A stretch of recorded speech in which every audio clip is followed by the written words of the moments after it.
성찰의 대상은 두 가지가 있습니다. 꼭 자기만 성찰하는 건 아니에요.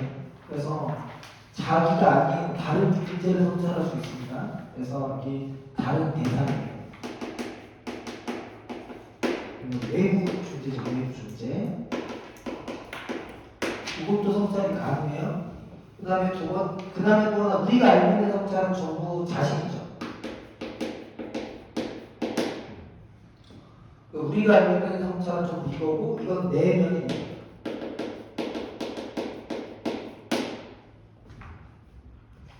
얘도 성찰할 수 있는데, 얘는 성찰하면 이렇게 가는 거예요. 얘는 내가 몰랐던 새로운 알게 되는 거예요. 그래서 뭐하고 연결되냐면 깨달음과 연결됩니다.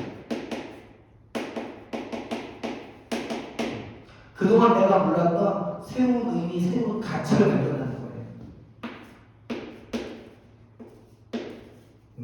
뉴 가치 또는 의미, 이렇게 가는 것도 성찰입니다. 그 성찰의 결과예요. 그리고 이제 우리가 지금 오늘 공부하게 될 이 성찰은 자기 자신을 보는 거죠. 그러니까 또 다른 자기를 보는 거예요. 같은 물리 구조로 보면.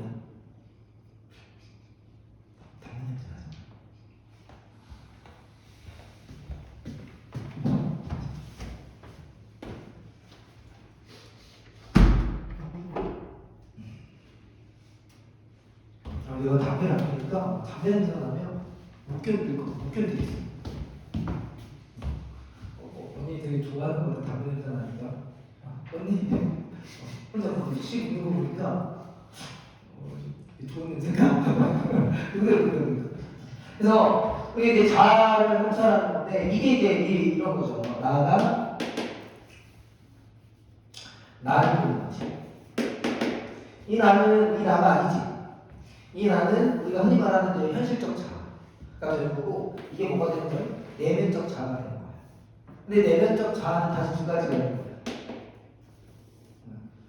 내가 지향하는 바와 일치하는 자아와 내가 지향하는 바와 일치하지 않는 자아가 있는 거예요. 그래서 지향과 상반된 자아가 있는지, 아니면 그 지향과 일치하는 자아가 있는 거예요. 근데 우리가 나를 돌아봤는데 이런 경우가 있겠어요? 이런 경우가 있을까? 내가 나를 다 봤어. 그랬더니 내가 나 마음이 너무 들어. 내가 부족한 지목을 갖고 있어. 이런 건 거의 없어. 그리고 이런 시는 쓰더라도 읽지 않아. 생각해봐. 우리 시간 나오는데 나 잘랐어 이렇게 되는 시간. 네가 좀 보겠니? 안 봐요. 그래서 거의 대부분의 시는 어디 가요? 여기로 가죠. 이걸 우리가 흔히 말해서 뭐라고 하는 겁니까? 부정적 자라고 하는 거예요. 그럼 이렇게 가면 얘를 발견했잖아. 발견하는 과정을 뭐라고 하냐? 반성이라고.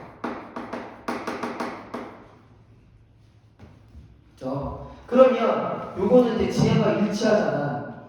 이제 여기까지 가면 별로 할 게 없어요. 중요한 건 일로 가는 거지. 여기로 가. 그러면 화자가 할 수 있는 정석들은 두 가지가 있는 겁니다. 그 다음은 우리가 이제 부정적인 상황이 주어졌을 때하고 똑같아요. 하나는 이쪽으로 가는 거죠.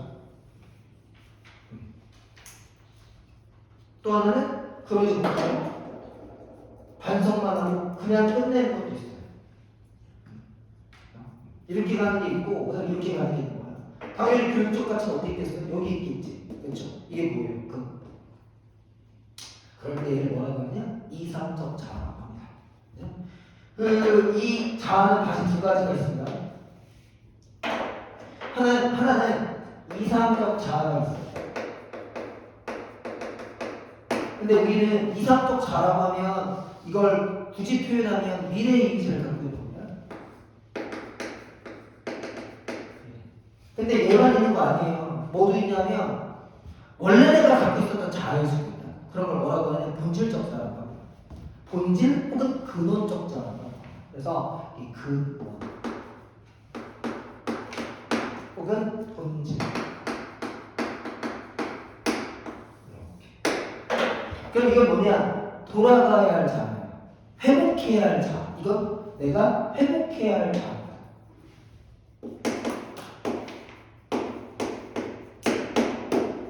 이거는 뭐 해야 할 자아? 내가 지향해야 할 자아.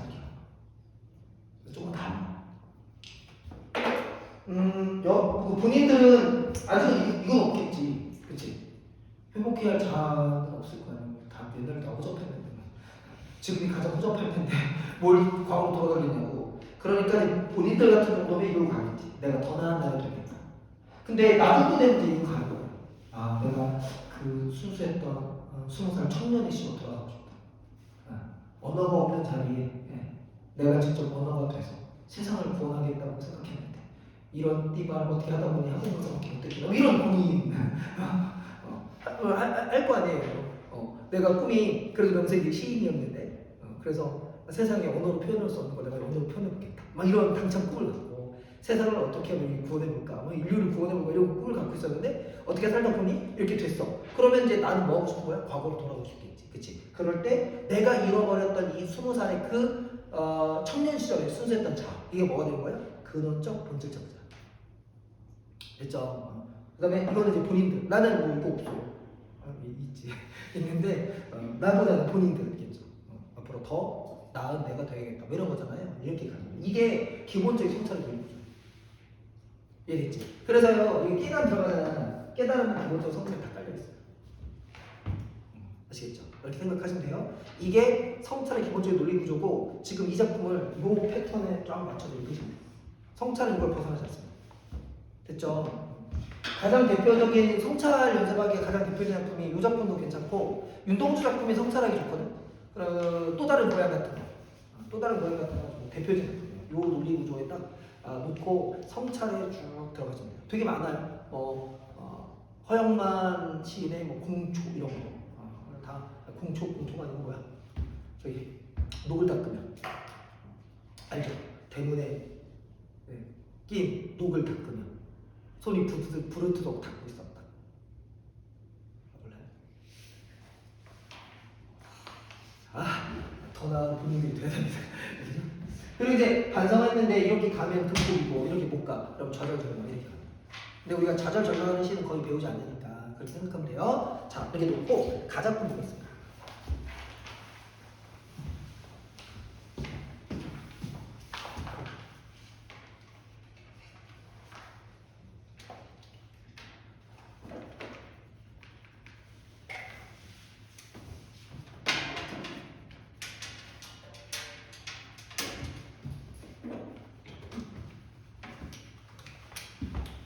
그래서 그 문제 중에 이제 실수 많이 했던 문제 질문이 좀 많았었죠. 2번.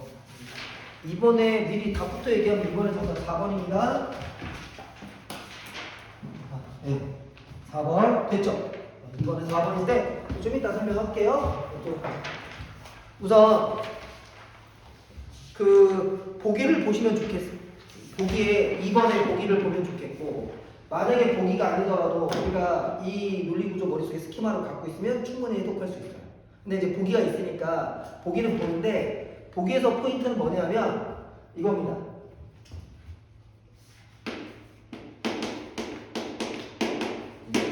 우물이라고 하는 걸 보게 됐다는 거예요. 그래서 우물이 세상을 보는 창이라는 의미로 쓴 겁니다. 마이크하고 뽀뽀했어. 더러워.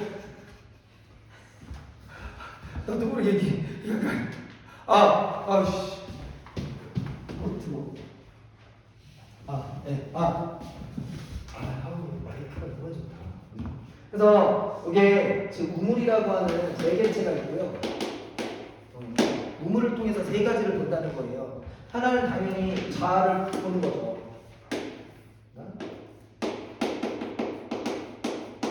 자아 성찰 되겠습니다. 그런데 그 자아와 함께 같이 보는 게 있습니다. 그게 바로 뭐냐? 하늘을 향해 열린 동물이랬지. 그러니까 어디를 또 보는 거야? 됐죠? 그 다음에 세 번째가 모텔. 원형. 있습니까? 동굴의 원형이 모텔을 떠올리게 한다고 했죠? 모텔. 우물은 여기서 이 세 가지 의도에서 된다고 얘기를 했어요. 했으니 다만 이게 배제적 정보는 아니고 우물이 갖고 있는 일반적인 의미가 그렇다는 거야. 관습적으로. 그러면 얘를 갖고 작품에 끌고 들어가는 거야. 얘가 있을 수도 있고 없을 수도 있지. 그건 상황에 맞춰 보시면 돼요. 이게 많이 이게 너무 가까이 하니까 뽀뽀를 하는구나. 안 되겠다. 자, 놓고 이 작품을 한번 가보겠습니다. 1년. 예, 쭉 가다가 가만히 우물을 홀로 찾아가서 가만히 들여다봅니다. 이게 뭐예요? 상황이죠. 그렇죠? 자, 우물을 봤어요. 그럼 이 세 가지와 매칭시키면 돼요. 이연을 봤더니 우물 속에는 달이 밝고 구름이 오르고 하늘이 펼치고 바람이 불고 가을 하늘이 있어. 가을이 있으면 이렇게 되지. 뭘 보는 거야? 하늘을 보고 있네. 맞네. 아, 우물을 통해 몰랐어? 하늘을 봤어. 동시에 그리고 한 사나이가 있습니다. 한 사나이가 누구예요? 이게 하는 거죠. 보기를 그대로 적용해 보면 아, 지금 화자는 상황이 우물을 쳐다보는 거예요. 맞죠? 우물을 봤더니 지금 몇 가지가 보이냐면 두 가지가 보이는 거예요. 하나는 하늘이 보였어요. 그죠? 그리고 또 하나가 자아가 보인 겁니다. 사나이. 이게 자라고 하는 정도는 충분히 이해할 수 있을 겁니다. 됐죠? 그 다음 보세요. 하늘을 잘 보세요. 지금 화자가 지금 우물에서 어디를 보고 있어요? 하늘을 보고 있잖아요. 이 하늘이라고 하는 거 쭉 묘사되는 거 보시면 하늘 이거 거기 긍정적인 모습으로 묘사됩니까? 부정적인 모습으로 묘사됩니까? 긍정적인 모습으로 묘사되어 있죠. 맞죠? 그리고 하늘이기 때문에 지향의 의미를 갖고 있는 거예요. 충분히 이해할 수 있죠. 그렇다면 여기가 뭐가 되느냐? 이게 이렇게 돼요? 그런 이상적인 모습을 기준으로 누가 보여요? 사나이가 동시에 보이는 거야. 그러니까 그 사나이에 대해서 뭐라고 나오느냐? 어쩐지 그 사나이가 미워져 돌아갑니다. 그럼 미움이 뭡니까? 이 사나이를 발견한 화자의 정서 이렇게 가는 거죠. 맞지? 따라서 여기에 뭐가 올라가야 돼? 반성이 올라가야 돼. 동의해요? 맞죠? 그러면 이 사나이와 이상 하늘은 무슨 관계가 되는 겁니까? 돼요? 그래서 대조적인 의미로 세팅하는 거예요. 그러니까 부정적자. 맞죠? 정서. 그 다음에 그러면 보기 싫어. 그럼 뭐 해야 돼? 뭘 구하기? 짱돌 던져야지. 아니면 침을 뱉든가. 그래서 얘가 어떻게 하느냐? 그리고 한 사나이가 있습니다. 어쩐지 그 사나이가 미워져 돌아갑니다. 돌아섭니다. 외면. 맞죠? 외면이에요.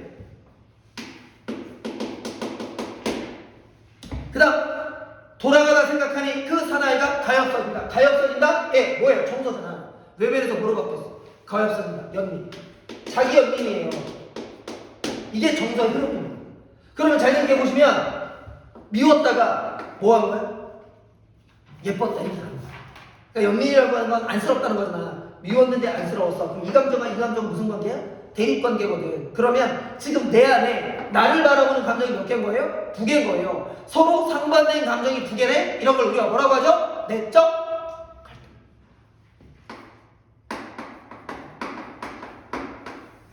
우리 다 이렇게 살잖아. 우리 다 이래. 너네 자기 자신이 이뻐만 보여? 아니잖아. 그치? 내가 왜 이렇게밖에 못 살까 고민해야 돼. 한다고. 그런데 그렇다고 자기 자신을 미워해? 아니야. 그래도 자기를 버리지 않잖아. 니네가 니네를 버려?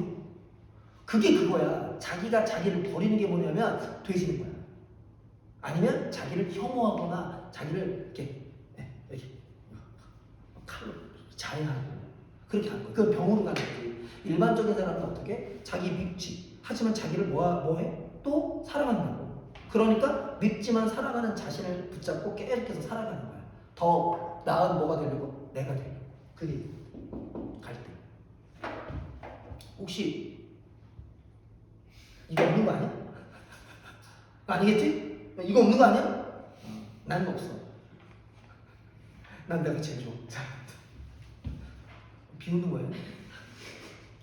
눈빛이 약간 좀 그런데? 왜 눈빛이 뭐냐면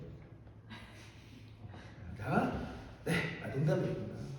돌아가다 생각하니 그 사나이가 가엾어집니다. 도로가 들여다보니 사나이는 그대로 있어요. 다시 갔어. 봐봐. 다시 갔지. 그럼 다시 가면 뭐 하는 행위야? 이렇게 가는 거야. 성찰, 이걸 보고 뭐 했어? 반성했지. 반성은 넓은 의미의 뭐야? 성찰이잖아. 맞아? 이게 성찰하러 갔어. 그래서 뭐 했는 거야? 반성한 거야. 그런데 싫어. 그러니까 뭘 중단한 거야? 성찰을 중단한 거야. 근데 다시 누가 가엾어져? 내가 가엾어지지. 그리고 다시 뭐 했어? 다시 봤잖아. 그럼 다시 본 건 뭐야? 성찰. 재차 성찰. 이렇게 보는 거야. 그래서 다시 돌아가. 다시 성찰을 했어. 성찰의 결과가 뭐냐? 나오잖아. 또 미워졌어. 그러니까 뭐야? 성찰 중단. 맞지? 연민 미움. 그러니까 결과 성찰 중단. 그래서 어떻게? 미워져 돌아갑니다. 그 다음 돌아가다 생각하니 그 사나이가 뭐에 갔다? 그리워집니다. 그러니까 다시 뭐 하고 싶은 거야? 다시 그리워져. 그럼 어떻게 해야 돼? 가야지. 다시 가서 우물을 봐. 그럼 뭐 하는 거야? 다시 성찰. 이렇게 읽어주는 거야 이게. 그래서 4번인 거야. 처음에 성찰했어.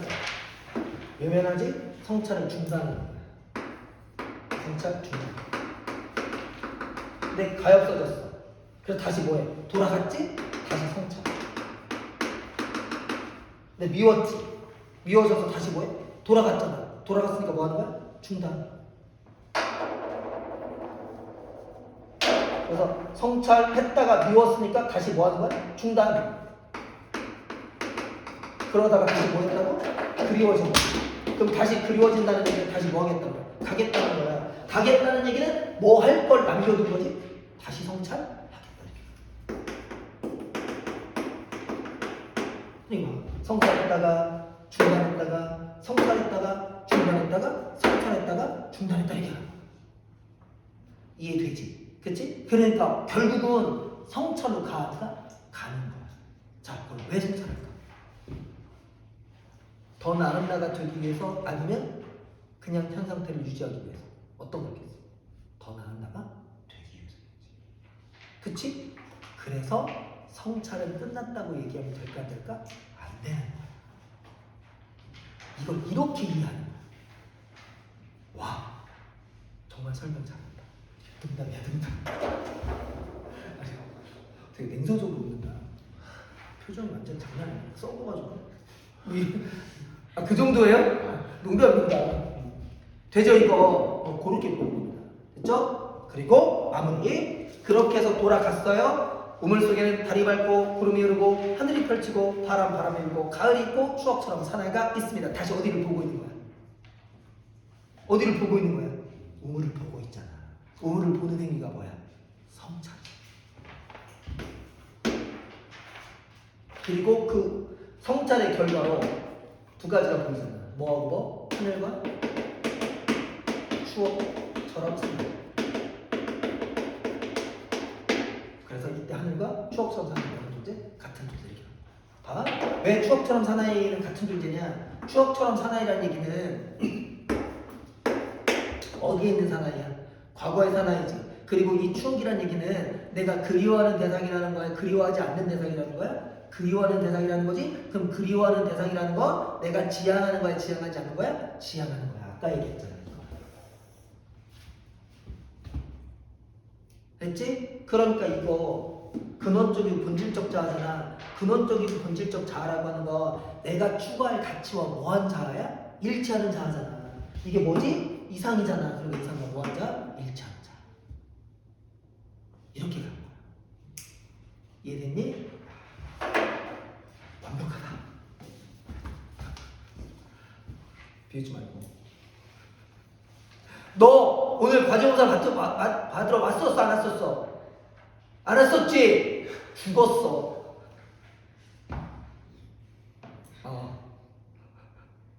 눈 피하지 마.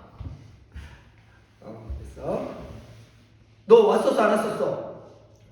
35분쯤에 안 깨져가지고. 그래서? 미안해. 됐니? 네? 이제 뭐 이렇게 보는 거야? 요 패턴을 잘 기억해. 반성 성찰은 이걸 벗어나지 않아. 다 이 안에 있어.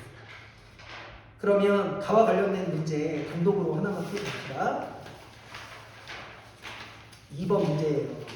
고기를 창고에 가를 이었네요. 그래서 우선 4번을 보시면 제6년에서 자연과 사나이가 함께 나타난 것은 우물 속의 자상화를 들여다보는 화자가 존재 탐구를 끝냈음을 의미한 거라서 존재 탐구를 끝냈다 할 때 존재 탐구가 끝났다는 게 틀렸던 거예요. 이 존재 탐구가 이거예요, 성찰. 우리가 그래서 그 평가원에서는 탐구, 탐색이라는 말로 성찰을 대신하기도 합니다. 자아 탐색, 그다음에 그 자아 성찰 같은 의미예요. 그래서 이제 다시 가서 봤다? 이건 성찰이 계속된다. 이거지 성찰이 끝난 게 아니에요. 그리고 성찰이 끝나려면 어떻게 되느냐? 자, 이 성찰이 끝나고 싶어. 이게 끝나고 싶어? 그럼 내가 뭐가 돼요? 얘가 돼야 돼. 얘를 생각만 하면 안 돼. 얘가 뭐 해 있어야 돼? 돼 있어야 돼. 우리가 봐봐. 재수가 끝나려면 뭐가 돼 있어야 돼? 대학생이 돼 있어야지. 그치? 내가 대학생이 될 거야 라고만 생각한다고 재수가 끝나 안 끝나? 안 끝나지? 똑같아. 재밌으라고 했는데 되게 숙연해지네. 됐지? 그래서 4번 틀린 거야? 지금 많이 했었어. 1번 외딴 홀로 가만히 들여다봅니다 등으로 보아 우물은 화자의 모습을 투영해 볼 수 있는 내밀한 공간이겠군. 여기서 내밀한 공간을 다른 말로 바꾸면 정서. 그러니까 정서적 공간. 맞죠? 이거 동의하죠? 왜냐면 원래 우물은 객관적으로는 뭐의 기능만 해요? 물을 마시는 공간이죠. 이게 무슨 뭐 자를 성찰합니까? 근데 화자가 성찰의 정서를 갖고 있기 때문에 이걸 성찰로 수용하는 거잖아요. 그러니까 내면의 공간이라고 보면 맞죠. 2번 우물 속에 들어있는 자연은 하늘을 향해 있는 우물 속의 그림이므로 화자가 지향의 바를 담고 있겠군. 오케이. 그죠? 이거 보기를 통해서 보기를 근거로 판단할 수 있는 선택지입니다. 3번 3, 5연에서 한 사나이에 대한 화자의 반응들. 이 화자의 반응 다른 말로 바꾸면 뭐예요? 정서. 됐죠? 정서로 보아 화자는 자신의 성찰한 자세를 지니고 있겠군. 이 판단 가능한 선택지. 그 다음 4번 5번 6년에서 추억처럼에는 고향과 같은 모태적 공간. 오케이 얘기했죠? 근본적 본질적. 자 모태적 공간을 통해 자신을 바라보는 화자의 태도가 내포되어 있겠군. 역시 뭐가 가능합니까? 판단 가능하죠. 동안. 답 4번. 됐어요? 자 그 다음 두 번째 작품 보겠습니다. 선제리 아나님. 대상을 제시하는 가장 대표적인 시예요.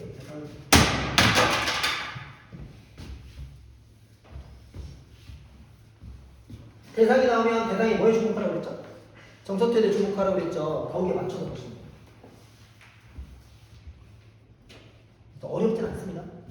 일단 제목이 선제리 아나님이잖아요. 이렇게 나오면 이게 이제 그 시적 대상인 경우가 대부분이에요. 그래서 제목이 명사형으로 주어져. 그러면 대상을 제시한 작품일 가능성이 높습니다. 그럼 아예 처음에 들어갈 때 이거 대상을 제시했구나 놓고 그 관점으로 들어가세요. 그러니까 그 프레임대로 들어가야 작품이 조금 보여요. 그러면 지금 첫 번째, 두 번, 아니, 하나, 둘, 셋, 넷, 다섯 번째 줄까지 말끝이 들린다. 여기까지 끊습니다. 그러면 여기까지가 일단 뭐가 나오냐면 아직은 잘 몰라요. 근데 시간적 배경이 나왔고 밤 시간적 배경 그리고 감각이 들립니다. 소리 감각이지. 감각 나왔으니까 뭐하고 연결돼야 돼? 정서하고 연결돼야지. 근데 그 소리가 어떤 소리냐면 뭐 개소리 듣고 다 있긴 한데 뭐 그 소리는 됐고 포인트가 되는 건 뭐냐면 어디 갔지?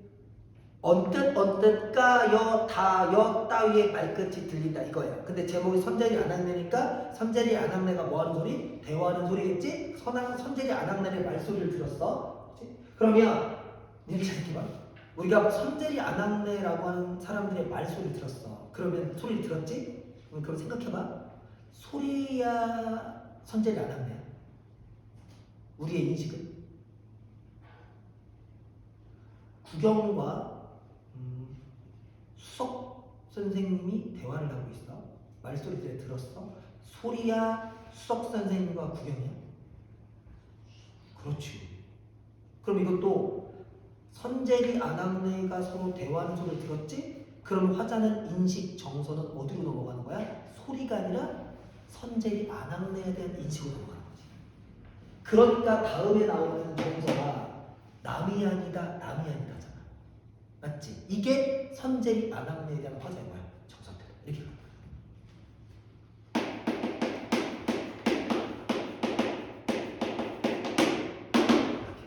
번 얘기했어? 2번. 요게 이 소리에 대한 화자의 정도. 그리고 이 얘기는 우리가 한번 했었는데 이렇게 대상을 제시하는 작품에서는 화자의 정석 태도를 찾는 건 기본이지만 이걸 대상이 보이는 정석 태도로는 뭐 할 수 있어야 돼? 구분할 수 있어요. 이때 남이 아니다라고 생각하는 건 화자가 이 말소리를 들은다는 생각이야. 아, 이 사람들이 서로 남이 아니구나. 실제로는 사이가 좋은지 안 좋은지 모르지. 근데 화자가 보기에는 이 소리가 어떻게 들린다? 남이 아닌 소리로 들린다는 거예요. 이해되죠? 어떤 대상, 여러 명의 대상이 말을 하는데 그걸 남이 아니라고 듣는다는 건 그 대상끼리 사이가 좋다고 생각하는 겁니까? 사이가 안 좋다고 생각하는 겁니까? 사이가 좋다고 생각하는 거죠. 이럴 때 우리는 어떤 정서를 뽑아낼 수 있느냐? 이런 걸 뽑아내는 거예요.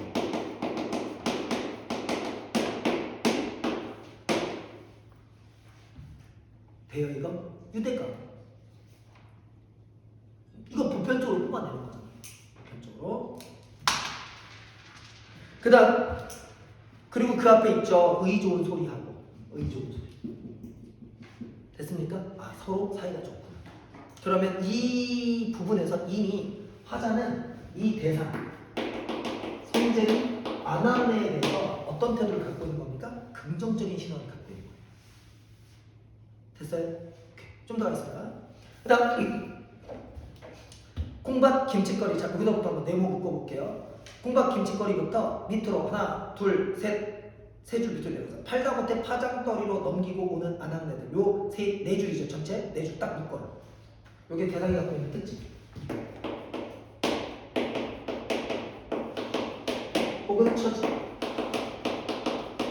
밤이라고 하는 시각적 배경하고 연결해서 그 네 줄을 보시면 콩팥 김치거리 아쉬울 때 마늘 한 점 이고 가서 군산 묵은장 가서 팔고 오는 선제리 아낙네들 팔다 못해 파장거리로 넘기고는 아낙네들이야. 그러면 이거 다 못 팔고 뭐하고 너 넘기고 뭐하고 있어? 밤늦은 밤에 걸어오고 있지. 그치? 그럼 이 길이 쉬운 길이에요? 어려운 길이에요? 어려운 길이에요. 장사하고 돌아오는 길이잖아. 그것도 다 못 팔고 돌아오는 길이라고. 그러면 되게 고된 길이에요.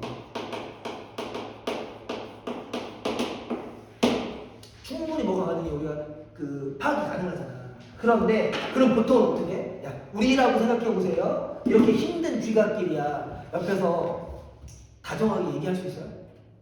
얘기 못해요. 옆에서 말이라도 하잖아. 야, 조용히 해라.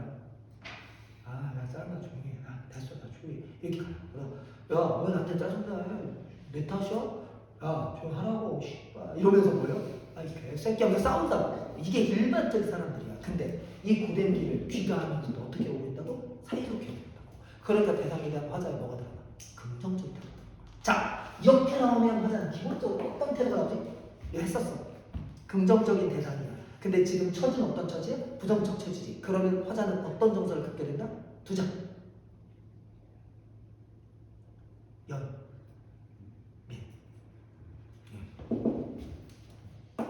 연민에는 뭐가 반드시 들어가 있어? 이게 반드시 들어가.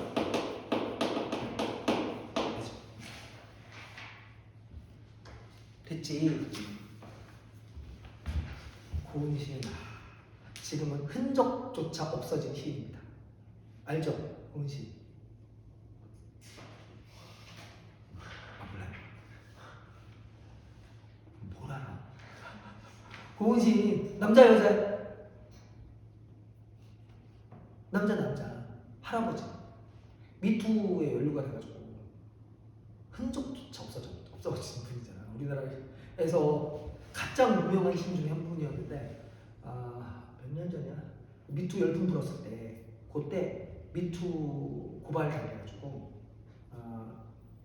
재판 오래 받으셨지. 물론 무혐의가 되시긴 했어. 그러니까 이분이 무슨 그런 상대방을 괴롭히고 그런 걸 한 건 아닌데 이분이 어떤 기행을 하셨었냐면 이분이 이렇게 하의를 탈의하고 다니셔. 그러니까 이제 약간 기행을 많이 하신 분이거든. 이분이 스님도 하셨다가 또 파괴도 하시고 또 결혼도 하시고 막 하여튼 삶이 참 기행이 많으신 분이야. 근데 이분이 왜 저 문인들은 예술가들 약간 그런 게 있잖아. 나쁘게 말하면 똘끼고 좋게 말하면 기행이지. 그러니까 이분이 좀 남다른 면이 있는데 이거는 그 저기 문인들이 모이는 인사동에 그 이제 술집이 있는데, 그러니까 문인들끼리 만나는 막걸리집 같은 카페가 있는데 거기에 이렇게 문인들이 모이잖아. 이분은 이제 왕따. 이분이 문인들 사이에서 이렇게 저기 원만하고 그런 분은 아니야. 근데 이제 이분이 혼자 술을 드시고 저 구석에 자리에 이런 이제 벤치 같은 의자에 누워 하이를 탈의하고, 그러니까 그거를 이제 여성 문인들은 이제 보잖아. 그러면 여성 문인들 입장에서는 이게 굉장히 그 거북하지, 그치? 그러니까 별 의도는 없지만 보는 것 자체가 괴롭잖아. 그러니까 그 문인 중에 한 분, 아주 유명한 최영미 시인이라고 혹시 알아? 혹시 저 동남아에서 최영미 시인 몰라? 선운사 동작법 몰라? 서른 잔치는 끝났다 몰라? 선운사라는 시는 저기 선운사에서라는 시가 있는데 그걸 한번 찾아보면 알 수도 있어. 그 교과서에도 나왔었으니까. 대화가 단절이 되는데. 자, 어쨌든 그 시인이 그거를 나중에 이제 고발을 하신 거야. 미투 막 이렇게 있을 때. 왜냐면 그것도 일종의 여성 그걸 보는 여성 입장에서는 성폭력일 수 있지, 그렇지? 그러니까 일종의 되게 가부장적인 거잖아. 남자는 그래도 돼 보이는 거잖아. 그리고 문단이 원래 가부장적이거든. 문단이 저기 이 문화계가 굉장히 가부장적이야. 남성 중심적이거든. 그래서 그걸 고발하셨지. 그래가지고 흔적조차 지금은 그 어디에서도 거의 금기시된 시인이 돼버렸어. 그래서 그 뒤로 문제는 안 나잖아. 이분이 4년 연속, 5년 연속 노벨문학상 노미네이트 되시고 항상 당선 유력 1등. 근데 너무 유력해서 항상 2등이 됐어. 너무 유력하니까 2등이 되는 거야. 왜 그런 거 있잖아. 너무 당연하면 약간 다른 사람 이런 식으로 가는 거야. 그래갖고 4년, 그러니까 5년 연속으로 계속 노미네이트 1순위였다가 계속 미끄러지셨어. 그리고 미끄러지는 막판에 미투까지 터져가지고 지금 살아 계신지 모르겠네. 안타깝게 됐지. 자, 훌륭한 시인이네.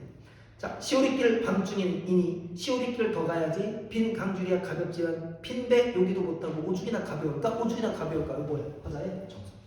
그 선재리 안하늘에 대한 화자의 정서. 뭐야? 아이고 어떻게 오죽이나 가볍겠어? 연필.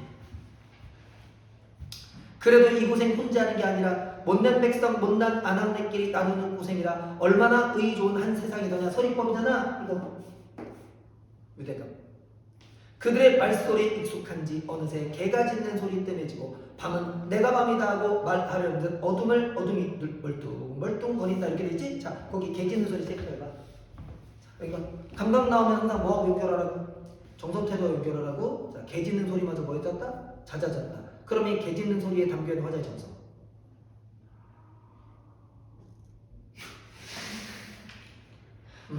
개 짖는 소리에 담겨있는 화자의 정성.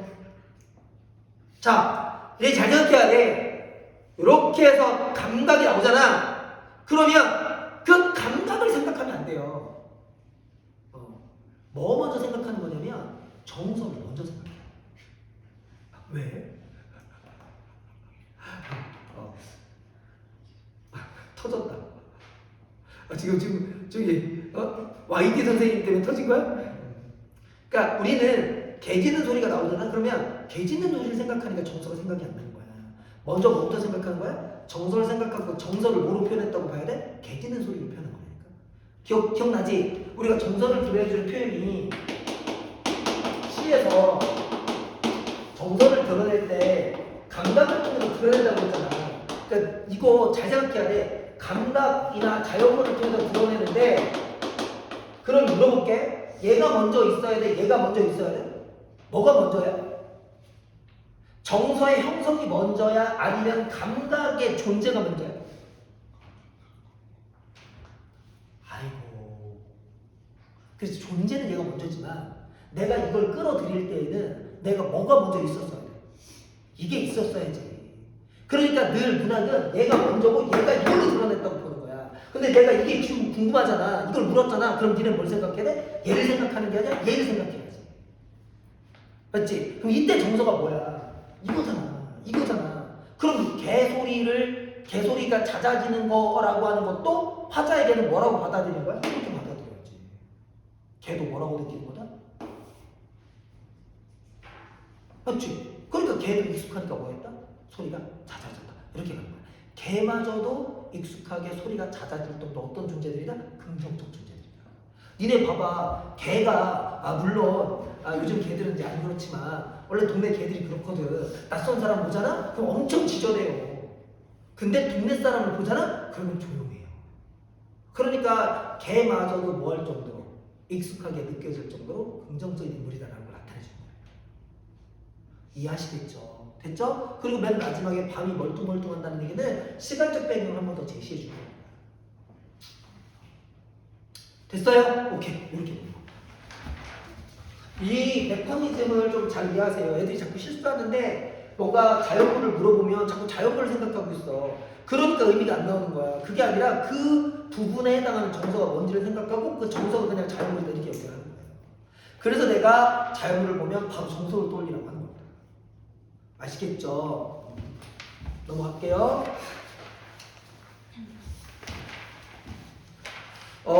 나와 관련되어 있는 문제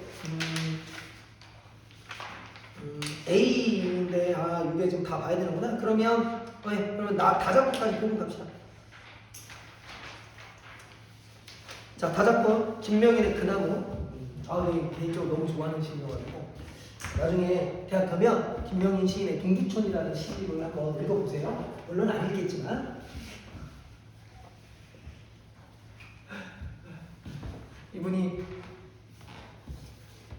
20대 때 교사를 하셨는데 동두천에 있는 학교에서 그때 느낌을 그 20대 젊은 나이에 교사를 하면서 느꼈던 걸 동두천이라는 시에다가 썼어요. 그래서 그 동두천이라는 시집이 있는데 옛날에 그 동두천에 미군 기지 있을 때 그 지역에서 교사를 하시는 거예요. 되게 불우한 동네인데 지금은 아니겠지만 그러니까 거기 막 기지촌 있고 그러니까 거기 시에 보면 뭐가 나오냐면 결국 내가 대학교 1학년 때 그 시집을 읽고 동두천에 가봤다는 거 아니야. 기차를 타고 전철을 타고 그때는 또 저기 동두천까지 기차가 없었어요. 그래서 의정부까지 가가지고 의정부에서 이제 이렇게 내려가지고 이제 동두천 이렇게 갔었거든요. 했는데 동두천까지 있었구나. 갔는데 거기가 그 시에 보면 뭐가 나오냐면 한 반에 아이들의 3분의 2가 혼혈이야. 그리고 그러니까 다 애들이 누가 없냐면 아빠가 없어. 3분의 2가. 그러니까 미군을 상대로 거기 기지촌에 있는 여성들이 낳은 아이들인 거야. 그러니까 다 사생아야. 그러니까 애들이 뭐가 없냐면 꿈이 없어. 다 절망이야. 그걸 보면서 이 교사인 시인이 엄청 속상해.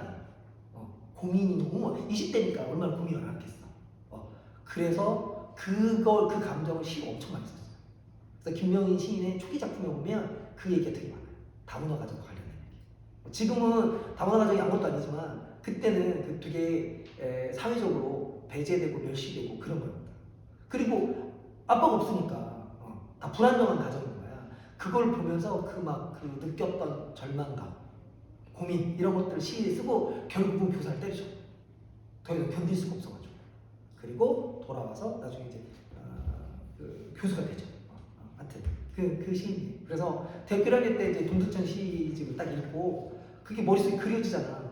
그러니까 너무 궁금한 거야. 그걸 가서 꼭 봐야겠다는 생각이 들어가지고 그 시집 하나 들고 동두천까지 가서 플랫폼 역에 내려가지고 플랫폼까지 가요. 그래서 이제 밖을 못 나갔어. 무서워가지고.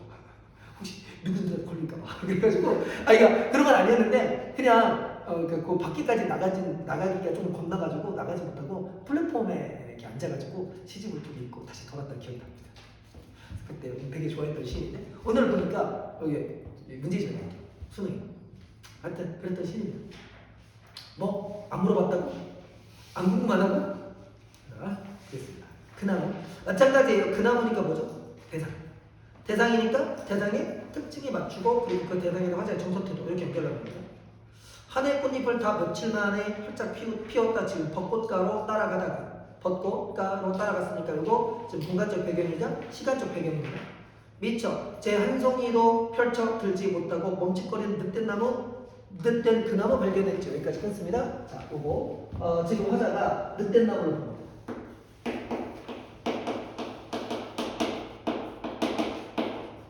감각이잖아. 감각했으니까 이곳에 대한 뭐가 나와야 돼? 정성태다 나와야겠지? 그리고 늑된 나무의 특징은 다른 나무, 특히 벚꽃 같은 건 빨리 꽃을 피웠는데 여기는 아직 뭘 피우지 못했어? 꽃을 피우지 못했지? 자, 발견했어요. 정성태도 들어갑니다. 들킨 게 부끄러운지 그 나무 시멘트 개월 한 구석으로 비틀린 뿌리 감춰놓고 앞줄 아름드리 그늘 속에 반쯤 숨어 있었죠. 잘 보세요. 부끄럽다 체크하시고 숨어 있었다 체크합니다. 이게 늑된 나무에 대한 화제 정서대로. 늑된 나무가 어떻게 보였다? 매우 부끄러워하는 것처럼 보였다. 늑된 나무가 그래서 뭐 하는 것처럼 느껴졌다? 창피하는 것처럼 느껴졌다. 그러면 이 나무를 보고 나무가 너무 부끄러워한다. 그러면 이렇게 숨어 있는 것 같다는 얘기는 이 나무에 대한 화제의 정서 태도가 비판이겠습니까? 연민이겠습니까? 연민이죠. 그래서 안쓰러운 거잖아요. 정서 태도 연민. 보면 그 나무에게만 더디고 더뎌. 꽃철 이미 지난 줄도 모르고 그러니까 늑대 나무죠. 그래도 너는 꽃나무와 다름없이 가지가지 매달고 있는 멍을 어디가 안쓰러웠죠. 안쓰러웠죠 뭐예요? 멍으로 뭐냐면 아직 꽃을 피우지 못한 꽃나무입니다. 꽃나무이 어떻게 보였다? 안쓰럽게 보였다. 늑대 나무에 대한 화제는 정성태도. 여기까지 되죠. 그 다음 늑대 나무가 비로소 밝혀드는 꽃불 성화. 그러면 이거 비로소 밝혀드는 꽃불 성화는 문맥적으로 뭐겠어요? 과연 화자가 꽃망울을 보고 안쓰러웠지. 그러면서 드디어 밝혀드는 꽃불 성화래. 그러면 꽃망울이 뭐가 된 걸 말하는 걸까? 뭐가 피우는 것? 꽃이 피우는 것. 그럼 꽃불 성화가 뭐겠어? 꽃 개화를 말하는 거예요. 그 꽃불 성화, 꽃이 피는 것. 환하게 타오를 것이므로 나도 이미 길이 끝난 줄 까마득게 잊어버리고 한참이나 거기 멈춰서 있었죠. 끊어요. 꽃이 핀 겁니까? 아니면 앞으로 필 거라고 기대하는 겁니까? 기대하는 거잖아요. 그러니까 정서 뭐예요? 개화에 대한 기대. 그래서 이 기대감 때문에 나 어떻게 하고 있었다? 그러니까 나의 반응 거기서 뭐 하고 있었다? 한참 기다리고 있었다.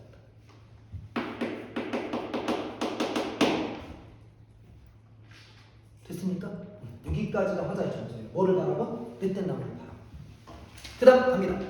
산에서 내려 2달 거리나 제자리를 찾지 못해 헤매고 다녔던 저 난만한 봄길 어디 늦가기 깨달음을 함께 얻으려고 한나절 나도 병든 그 나무 곁에서 서성거렸죠 하면서 시상이 나무에서 누구로 넘어왔어요? 나무로. 이 나무를 관찰하다가 나무하고 똑같은 누구를 발견한 거예요? 나를 발견한 거예요. 나도 지금 늑대 뭐를 얻으려고 하고 있으니까 깨달음 얻으려고 했어요. 그러면 나도 아직 깨달음 얻어서 못 얻었어. 못 얻었잖아. 내가 원하는 걸 이루지 못했지. 얘도 자기가 원하는 걸 이루지 못했지. 그러니까 아직 꽃을 피우지 못한 얘랑 깨달음을 얻지 못한 나랑 같은 거야 다른 거야? 같은 거야. 그러니까 늑대 나무를 보고 누구를 돌렸다? 자기 자신을 돌렸다. 시상 전환. 그럼 이거 뭐예요? 자기를 돌아봤잖아. 성찰.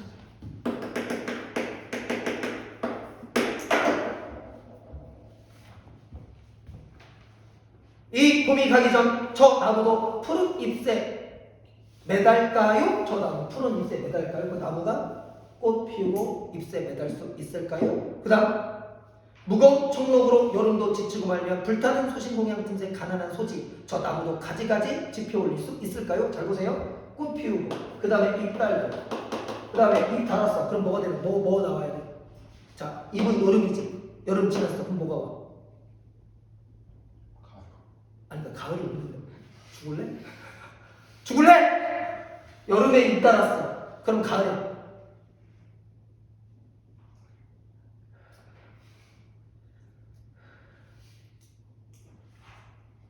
청록으로 여름도 지치고 말면 불타는 소신공양 그랬잖아.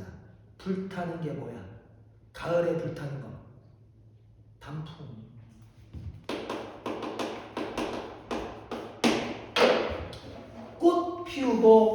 꽃 피우겠지요? 잎 달 수 있을까요? 단풍 매달 수 있을까요? 이게 뭐야? 나무의 소망이잖아. 저 나무도 가지가지마다 불타는 소신문양 틈새 가난한 소지 저 나무도 그러면 여기 봐. 저 나무도니까 그럼 누구도 그렇다는 거야. 나무도 할 수 있을까요? 그럼 누구도? 나도. 그럼 나도 뭐 하고 싶다? 이루고 싶다. 됐지? 그럼 가난한 소지가 뭔데? 화자에? 밑에 뭐라고 돼 있어? 자기의 뭐를 적은 거? 소망을 적은 거. 그럼 이 소망은 누구의 소망이기도 해? 내 소망. 됐지? 늑대 나무를 보고 자신을 생각하면서 나도 소망이 있는데 저 늑대 나무도 나하고 똑같으니까 언젠가는 뭐를 매달 수 있을 거다? 소망을 매달 수 있을 거다. 이해됐지? 됐습니까? 오케이. 나무 늑대 나무를 통해서 꽃 피우지 못한 늑대 나무를 통해서 자신을 돌아보고 그리고 소망을 제시하는 그런 작품이다. 이렇게 생각하시면 돼요. 이해됐죠? 됐죠? 오케이. 그랬잖아요. 우리 이제 이런 거 좀 봤지만 이렇게 이제 자연물 대상이 나오면 화자와의 관계는 뭐밖에 없다고. 뭐 아니면 뭐라고 했죠? 일치 아니면 상관. 요거 뭐예요? 일치. 그러니까 나무에 대한 정서는 사실 누구에 대한 정서가 똑같은 거예요? 자기에 대한 정서죠. 늦었지만 뭐를 꼭 얻고 싶다? 소원을 이루고 싶다. 이렇게 하는 거예요. 이해하시겠죠? 그래서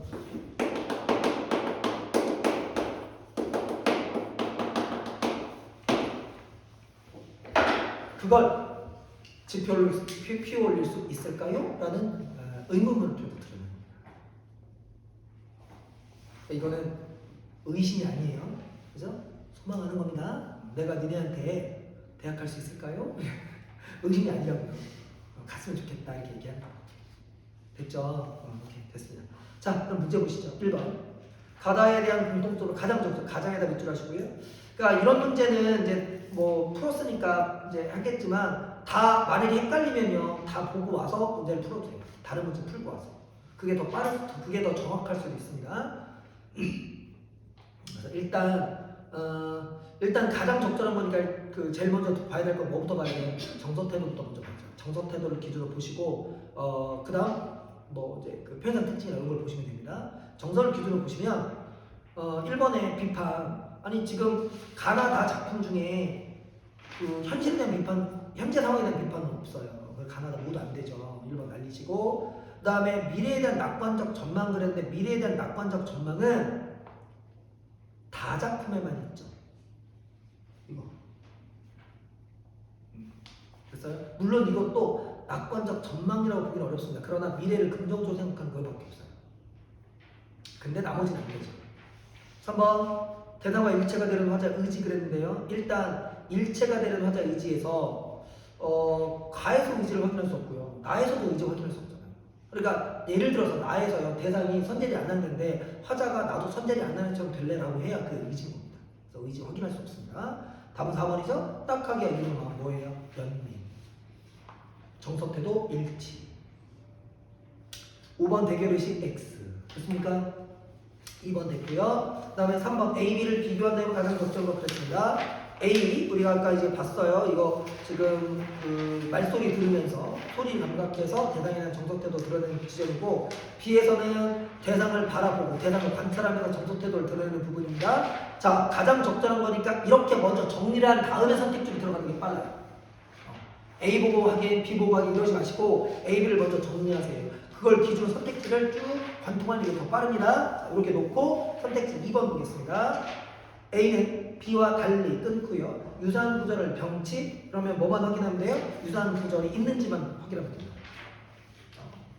자 A에서 정서를 드러내주는 핵심 구절이 뭐죠? 남이 아니다, 남이 아니다. 이 정서를 나타내는 핵심 구절을 만약에 봤다면 남이 아니다, 남이 아니다가 뭐와 연결되어 있다고 생각할 수 있습니까? 예, 표현 특징인 유사한 구절이 반복됐음을 확인할 수 있죠. 그래서 답은 이렇게 됩니다. 그럼 내가 표현을 물으면 표현 자체에 주목하지 말고 뭐부터 확인하라고? 그러니까 직관적으로 확인이 안 되면 정서부터 확인해라. A에서 정서를 드러내는 핵심은 남이 아니다, 남이 아니다. 그러면 남이 아니다, 남이 아니다. 정서를 드러내기 위해서 두 번 반복했다. 이게 나오는 거예요.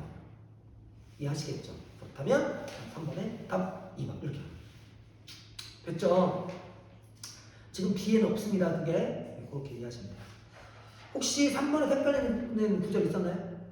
있으면 보고 가고 없으면 4번으로 봅시다. 됐어요? 됐죠? 오케이. 4번 가겠습니다. 기억, 미음에 대한 설명으로 적절하지 않은 거. 예, 요거 일단 이제 기억에서 군산 무군장 선재리 사이의 거리로 한밤중 십리길과 더불어 안행나들이 처한 상황을 구체적으로 드러내고 있다. 오케이. 공간, 시간, 그다음에 거리. 그러니까 이거 뭐예요? 상호 연결되죠. 1번 통과. 2번 끼리끼리와 상관되는 것으로 공동체적 삶에 공감하는 화자의 태도가 내포되어 있다고 했습니다. 자, 니은 의좋은 한세상, 끼리끼리 의좋은 한세상 연결되죠. 그래서 공동체적 유대감 연결할 수 있습니다. 2번도 통과. 3번 늦대나무다 피어낼 꽃을 성스러운 불에 비유한 것으로 여기까지 팩트 맞죠? 의심스러운 가서 확인하는 겁니다. 피어낼 꽃불 성화니까 꽃 맞습니다. 늦대나무에 대한 화자의 기대가 내포되어 있다. 오케이, 기대. 그 다음 4번 벚꽃이 화자의 정서태도 일치합니다. 벚꽃이 흐드러지게 피어있는 봄길로. 내가 이거 보면서 너무 웃겼어요. 일탈적 삶에 대한 관련. 타락하고 싶습니까? 아니잖아요. 화자의 정서태도 X. 그렇죠? 이 문제 설명으로도 결국은 정서태를 기준으로 보는 겁니다. 4번 되겠습니다. 예, 5번은 가난한 소지. 소지가 뭐라고 그랬어요? 소원이라고 그랬잖아요. 가난한 소망이잖아. 가난한 소망이니까 이게 정말 돈 없는 소망이냐? 그게 아니라 소박한 소망 이렇게 가야죠. 소박한 소망이니까 겸손한 태도와 뭐 할 수 있어? 연결될 수 있지. 뭐가 가능한 선택지? 허용이 가능한 선택지. 이해하겠죠? 이걸 틀렸다고 얘기할 수가 없는 거예요. 맞아요? 그래서 명확하게 4번을 골라내는 게 중요한 겁니다. 됐나요? 됐습니다. 그래서 그 다음에 연계작품 넘어가죠.